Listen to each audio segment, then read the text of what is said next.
Mubashir P Akbar നൽകും വിവരങ്ങൾ. മുബഷിർ, ഇപ്പോൾ ഈ പ്രസ്താവനയിൽ ഈ വാക്ക് ഉപയോഗിച്ചതിന് ഒരു പരാതി പോയിരിക്കുകയാണ്. സുരേഷ് ഗോപി തെരഞ്ഞെടുപ്പ് പ്രചാരണത്തിനിടയിൽ മുനമ്പം വിഷയം ഇപ്പോൾ BJP ശക്തമായി ഉന്നയിക്കുന്ന ഒന്നാണ്. പക്ഷേ ഇങ്ങനെയുള്ളൊരു വാക്ക് ഉപയോഗിച്ചത് ഹെയ്റ്റ് സ്പീച്ചിന്റെ ഒരു കാറ്റഗറിയിൽ വരുമോ മുബഷിർ?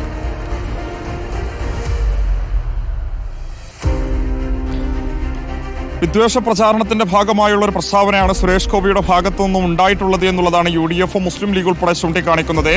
എന്തായാലും ഇന്ന് വയനാട് ലോക്സഭാ മണ്ഡലം UDF സ്ഥാനാർത്ഥിയായ നവ്യ ഹരിദാസിന്റെ ഒരു തെരഞ്ഞെടുപ്പ് പ്രചാരണ പരിപാടിയിൽ സംസാരിക്കവേ വയനാട്ടിൽ വെച്ചാണ് ഈ മുനമ്പം ഭൂമി വിഷയവുമായി ബന്ധപ്പെട്ട് അദ്ദേഹം ഇത്തരം ഒരു പ്രസ്താവന നടത്തിയത്. രാജ്യത്തൊരു ബോർഡ് പ്രവർത്തിക്കുന്നുണ്ട്. ആ ഒരു ബോർഡിന്റെ പേര് പറയാൻ പോലും താൻ ആഗ്രഹിക്കുന്ന 4 ആംഗലേയ ഭാഷയിൽ ഒതുങ്ങുന്ന ഒരു കിരാതമാണത്. ആ ഒരു കിരാതം ഒതുക്കുന്നതിനെ ഭാരതം ഒരുങ്ങിയിരിക്കുകയാണ്, അത് ഒതുക്കിയിരിക്കും എന്നുള്ളതാണ് കേന്ദ്രമന്ത്രി കൂടിയായിട്ടുള്ള സുരേഷ് ഗോപി പറഞ്ഞു വെക്കുന്നത്. കഴിഞ്ഞ ദിവസം കേന്ദ്ര ആഭ്യന്തരമന്ത്രി അമിത്ഷായുടെ ഓഫീസിൽ നിന്ന് തനിക്കൊരു വീഡിയോ അയച്ചു തന്നിരുന്നു. ആ ഒരു വീഡിയോ BJPയുടെ സംസ്ഥാന അധ്യക്ഷൻ ഉൾപ്പെടെ വയനാട്ടിലെ ജില്ലാ നേതാക്കൾക്കുൾപ്പെടെ താൻ അയച്ചു കൊടുത്തിട്ടുണ്ട്. അത് പൊതുസമൂഹത്തിന് മുന്നിലെത്തിക്കും. രാജ്യം കൃത്യമായും ഇത്തരം വിഷയങ്ങൾക്കെതിരെ മറുപടി നൽകുന്നതായിരിക്കും ഇനിയുള്ള നീക്കങ്ങൾ എന്ന കൃത്യമായ സൂചന തന്നെയാണ് സുരേഷ് ഗോപി പറഞ്ഞു വെക്കുന്നത്. മുനമ്പം വിഷയം അത് കേവലം ഒരു സമൂഹത്തെ മാത്രം കേന്ദ്രീകരിച്ചുള്ളതല്ല, ഒരു സമൂഹത്തെ മാത്രം സംരക്ഷിക്കാനുള്ള നീക്കങ്ങളല്ല കേന്ദ്ര സർക്കാരിന്റെ ഭാഗത്തുണ്ടാവുക.